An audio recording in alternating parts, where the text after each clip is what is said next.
Alrighty guys, I'm KC and welcome to a brand new episode of our Eternal Darkness playthrough, guys. Last episode we played as Elia, we inhaled Manzarok's heart, and then we were condemned by Pius to oblivion. But now it is time to find the next chapter page to take control of the next character and to continue trying to solve the mystery of what happened to our grandfather, Edward Roivas. So if you're excited for this episode, go ahead and leave the video a like, hit subscribe, and let's get into it, because here we go! The universe is a yawning chasm, filled with emptiness and the puerile meanderings of sentience.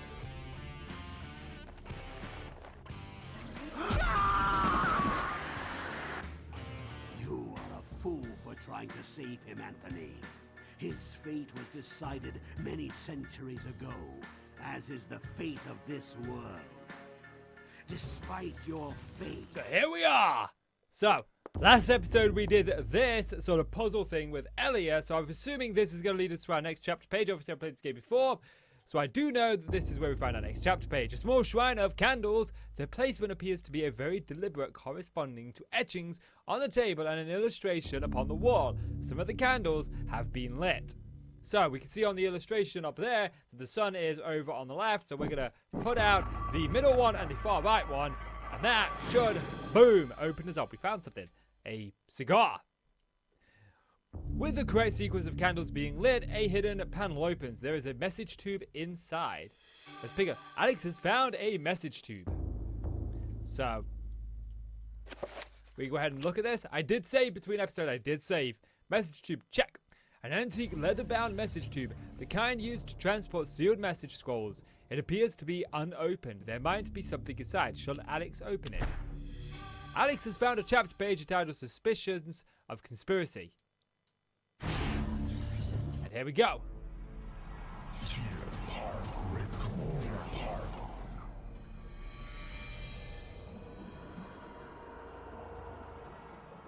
Thy presence is long missed, my liege. The universe is a yawning chasm, filled with emptiness and the puerile meanderings of sentience. Why should you deserve special consideration within it, Augustus, above all else? I am your servant, my lord. As always, that and nothing more. Yes, that and nothing more. What revelations do you bring me? My meditations reveal a flaw in our plan. Our plan, Augustus? Mantarok is a shadow ebbing in the light of our glory. It and the others are slow, weak, bound by the realm of the universe. Unable to unite to fight a common foe, they will fall one by one. Unfortunately, this is beyond your understanding. The binding of Mantarok will seal their fate as its power over us is diminished.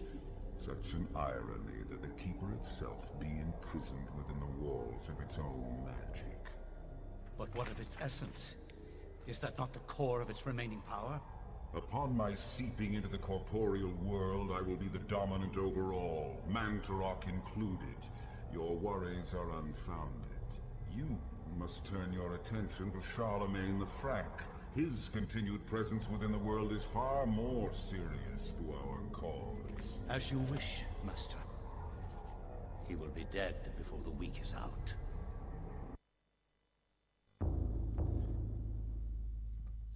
After the chapter page is removed, the message tube is no longer needed. Alex discards it. So we go ahead and read it. What about that? Charlemagne Lefranc.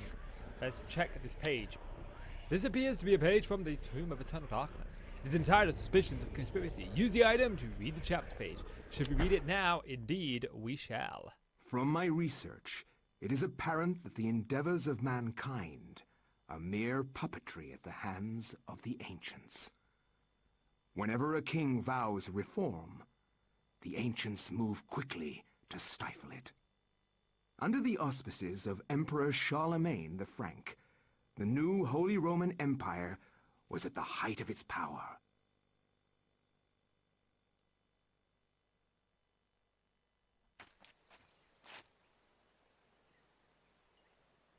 Hanc mit ad dominum et imperatorum nostrum, Carolum magnum Francum. Deliver non this to our decedent Lord and Emperor Charlemagne the Frank. No one but him must see it. They words for his eyes only, at once.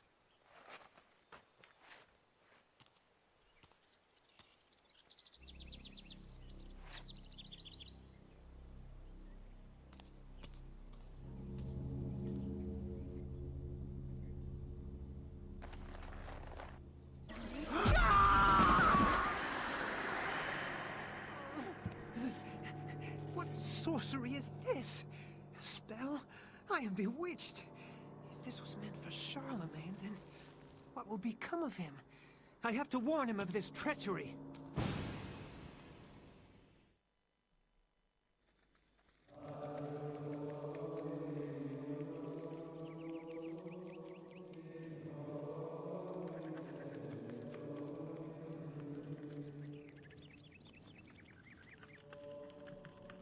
Well, now, great! We are enchanted somehow. After Anthony briefly describes his mission, the monk informs him that Charlemagne was last seen in audience with the bishop in the visiting chamber. What does this one say? Anthony's presence is questioned by the monks. Feeling that he is trespassed upon sacred ground, the monk seems rather subdued, perhaps out of respect or perhaps out of fear. So if we go up here, there are a couple more monks. The monk cordially agrees that...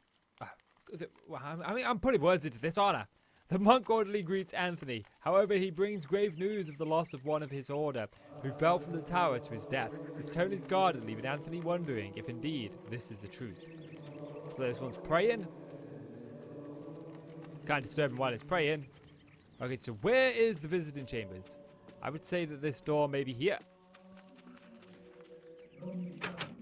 Muffled voices emanate from inside the bishop's visiting chamber. However, the door is locked and Anthony will need the bishop's key to enter and gain an audience with Charlemagne. So it looks like we need to find the bishop's key. So the only other place to go is upstairs, which we will gladly do.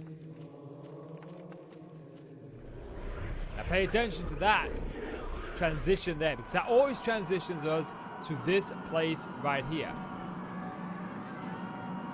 And if we look, Pius Augustus, who is missing most of his body. And over here we have Elia, who is a full statue, minus her legs. But as we play as characters, we start to occupy this area inhabited. Cradled in what appears to be a leathery hand lies a mysterious book. It is bound in human skin and interactively decorated with skunkum bones. It beckons and yearns to be possessed. Should Anthony claim the Tomb of Eternal Darkness, then we get a flashback of everything that has happened up until this point. And now, if we go upstairs, we end up in a completely different area. The Shining over here. A blue urn rests upon the shelf, which is nice. What do these guys have to say? There's something on there.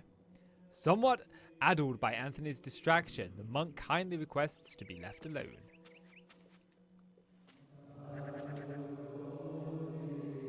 So there's just bookcases. What about this monk? Does he want to be left alone too?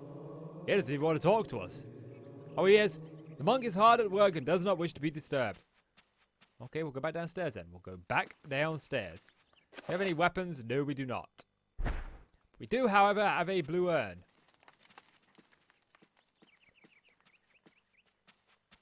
Fair enough, they've now left here. Visibly disturbed with grief and despair, the monk sobs pitifully. He recounts that this is not the only death to have occurred recently and wonders if perhaps the order is being punished for a wavering in faith.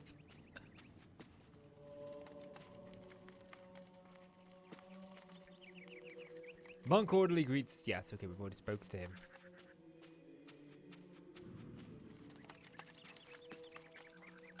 Okay, Anthony cannot leave yet. Charlemagne must be warned of the conspiracy against him. My dog is moving around behind me.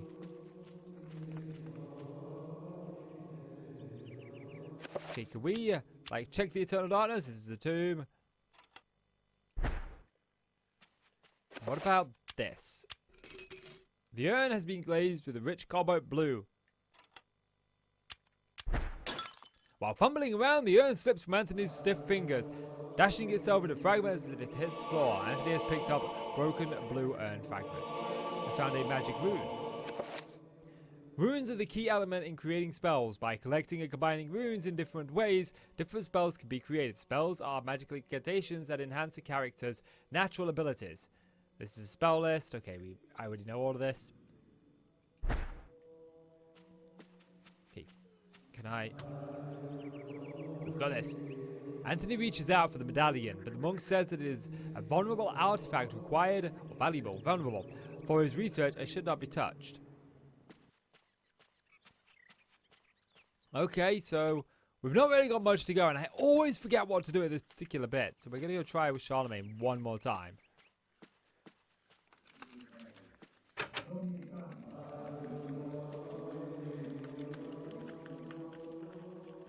Okay, he doesn't say anything interesting.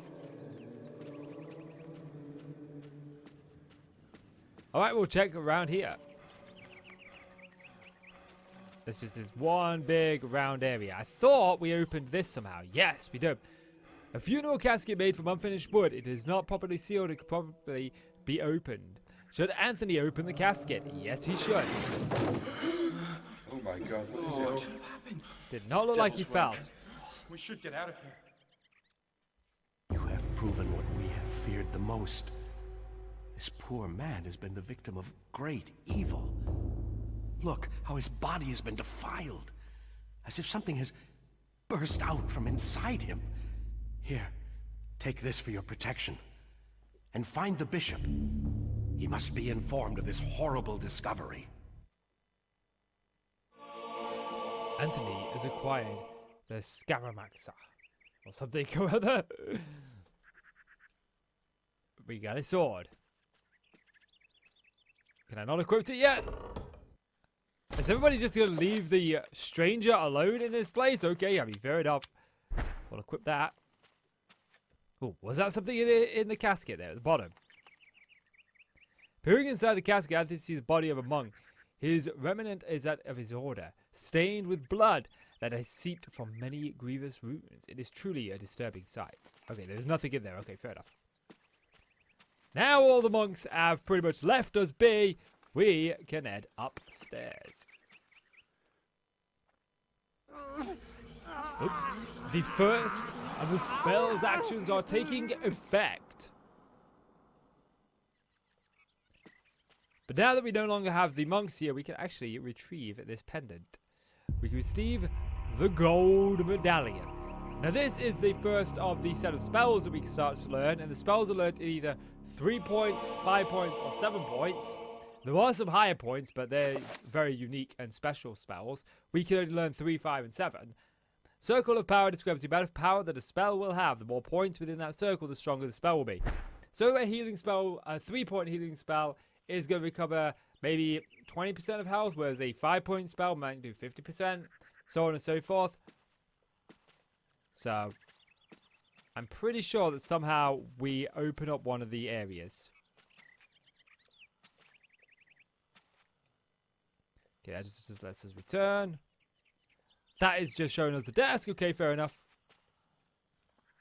Amongst the tomes and manuscripts, the book brings attention to herself. I look pristine on this dusty shelf, but it doesn't quite belong. Should Anthony move the book? Boom! We open up the hidden secret door. And down the ladder we go. Down and down into the depth. So this is how we find magical runes.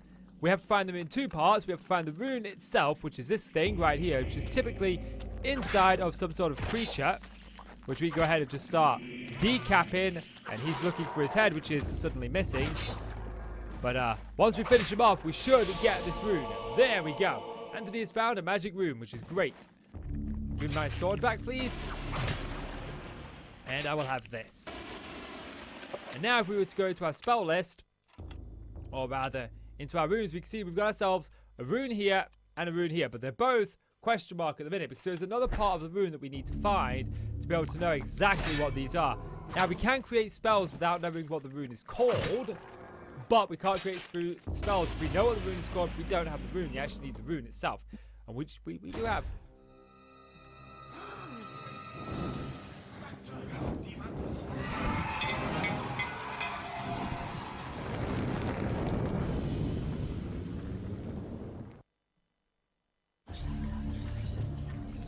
Alrighty, let's save this guy. Save this monk. Leave the monk alone. You, sir, you're in over your head, I'm afraid. And you're a little bit armless, so, you know, just back off. Finish him. Get our sanity back up. There are some really cool sanity effects, though, that I do want to show you. The monk has been saved. Let's go ahead and acquire the torch.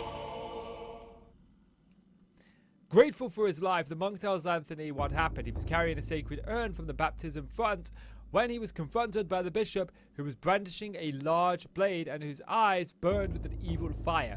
Frightened, the monk dropped the urn out of shock and ran. Returning to retrieve the urn, he found only his sword the bishop had left behind. With thanks, he gives the bishop's sword to Anthony. We have found a two-edged sword, which is one of my favourite swords within the game. So what we can do is we can actually equip this torch here to be able to see a little bit more of what we're doing. And there are some things over here. Anthony has acquired a piece of the broken green urn. And it looks like there's another piece on the floor here. I think there are 3 pieces in total. But we can combine them, as you can in most horror games, to create a full one. So we can mix that with that. 2/3 of the urn, which is great. And then we can mix it one more time to get a fully working broken urn. So I'm going to go ahead and equip the sword. And go through here. There is our next urn. Or rune rather, not urn. And this is the plate that I was telling you about. The stone that tells us what the rune is called. So we now have the rune, the codex for 1, and the rune for 2. So if we go to like new spell and try to create a new spell, we can't use the one that we've got for the codex for, but we can use the runes that we've got. So once we kill this guy down here, we should be able to craft the spell, even though we don't have the codex for 2 of the runes yet. There we go. We have now unlocked the next magical rune, and we should be able to create a spell. So spell list or new spell. We go ahead and craft up this. We know this one is Magormor.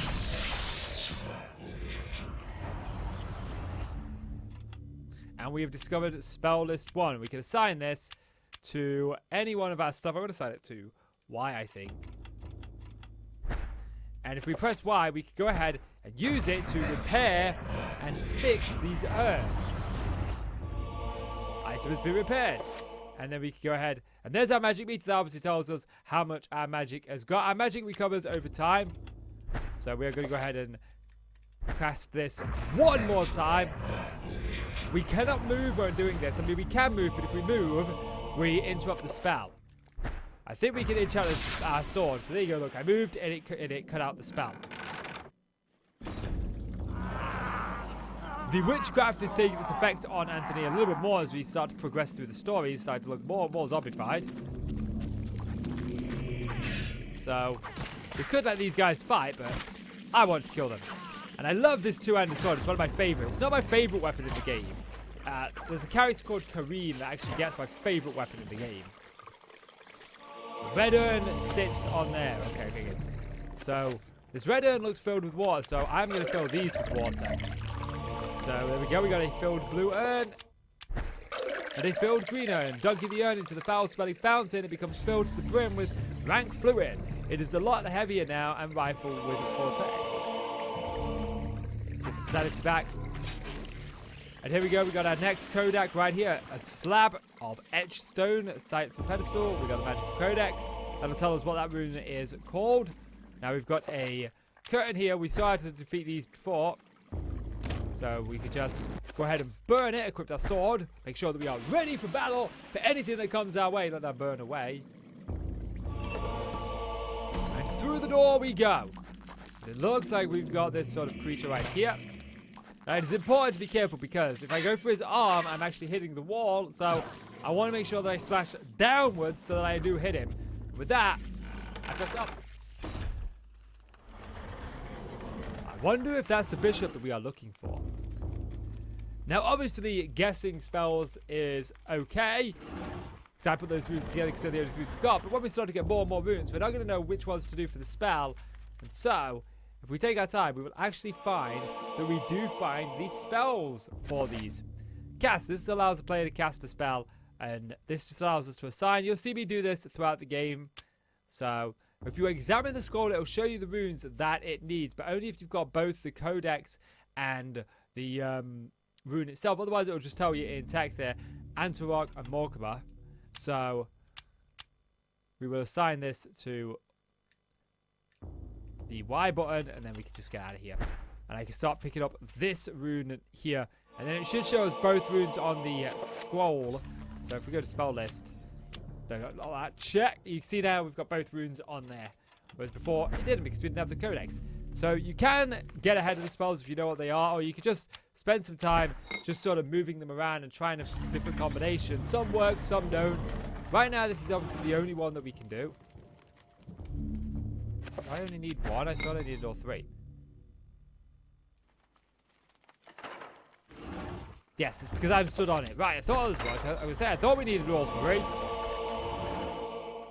And then we go through there. I just want to check these here to make sure we're not missing anything, because I did move through this room a little bit quickly. Covered with the arcane artifacts and texts, this table reflects the unholy presence within a church, a seething pit of inequity. Yeah, okay, so it doesn't really say much of anything. That was allowing us to examine it there. Religious texts of unspeakable nature, written in languages untenable only by monsters or corrupt humans. Okay, so there isn't anything there. We can move forward. And I am going to save because I do know we've got somewhat. Did that say mono? Did that say audio mono? No, stereo. Good as to say. Save. We will save. Here we go.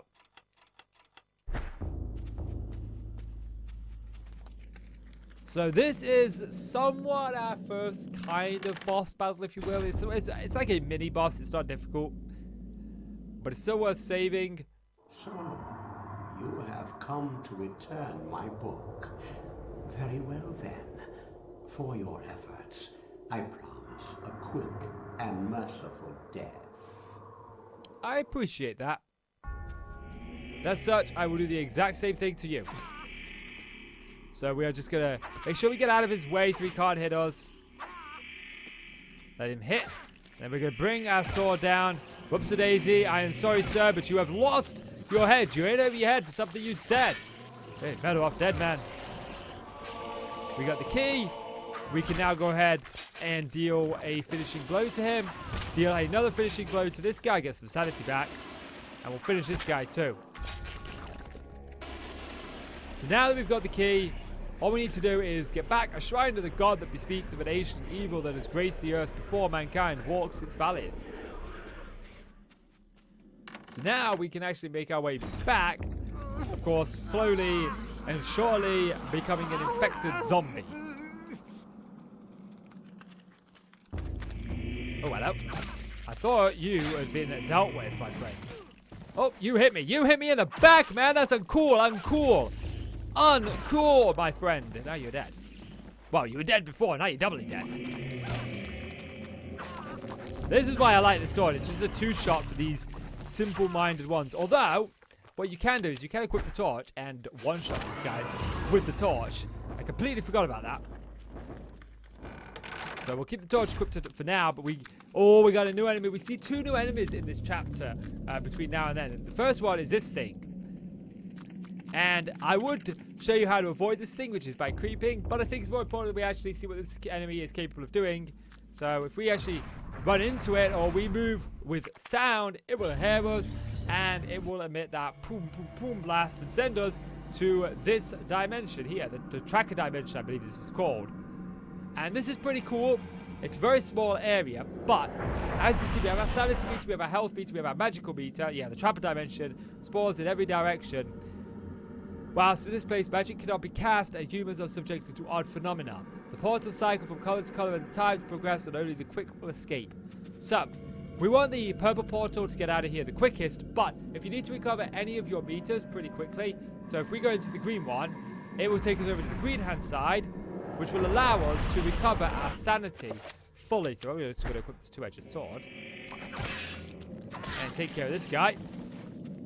And if I come over here, I can stand in here. Now, you can only go into one of these during a visit, because as soon as you come over to one of these, I would go over to the green one. The next portal is the purple one, and the purple one will take you to the exit. If you just want to get out of here as quick as possible, then the purple one is the way to go straight away. But if you need to recover anything, you can do so by just doing that. that simple. And it will teleport you back to where the trapper went ahead and hit you. So let's open the door. Trapper have no eyes but can sense sound very well. If Anthony can sneak past them, they won't be in trouble. So basically what we want to do is we want to make sure they don't touch us, because if they touch us, then when they start to hit us and they start to vibrate colors like that, they can hear you. But want to be very careful to not move when they are screaming. Very, very careful. If they walk into you, they will transport you. And I've got a feeling he isn't the only one in this room, or he might be. Okay, I think we're out of his blast radius now. Later on in the game, you can actually get like shikorans that you can throw at them, or spells where you can take them out, or even handguns as you progress through the ages. And so we can deal with them from a distance. But for right now, we don't actually have a way to deal with them. So we're just going to avoid them. It's the best thing that we can do. The best thing that we can do. Through the store.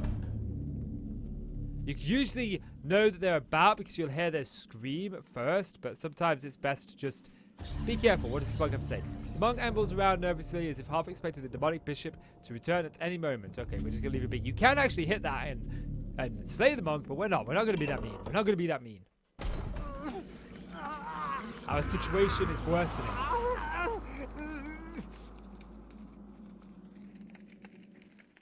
So now we are sort of limping about because we are slowly becoming zombified thanks to the curse within that squat wall, which is not something that we wanted, but it's not really much that we can do about it. And now we get back to where we need to go up. And this is where we come across one of the worst enemies in the game. I don't like these guys. These are called horrors or terrors. I can't quite remember. But they have 3 heads, and they are insanely difficult to beat.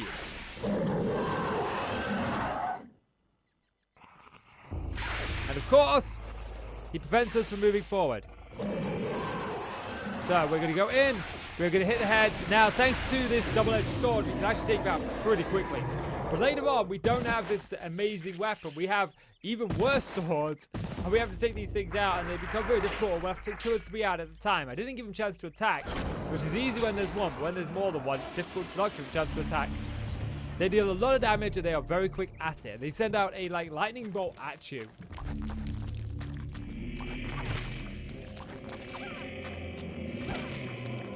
Okay. Now, bearing in mind, one thing that I didn't mention is the color of the zombie.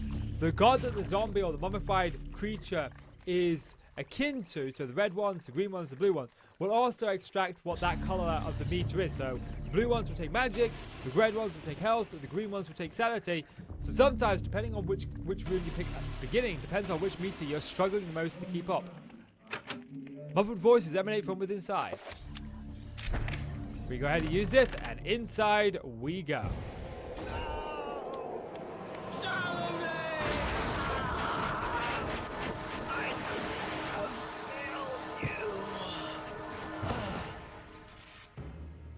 You are a fool for trying to save him, Anthony.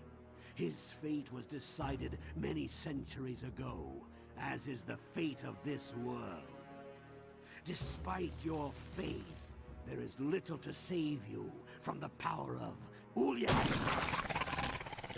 And those things have a one-shot kill attack.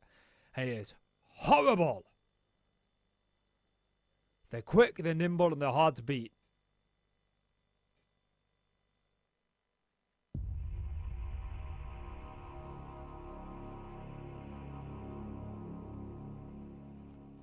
Guys, I think that is going to do it for this episode. So, if you've enjoyed the video, go ahead and leave a like and hit subscribe if you want to see more from me, guys. Casey, thanks so much for watching. I'll see you in the next one. Bye.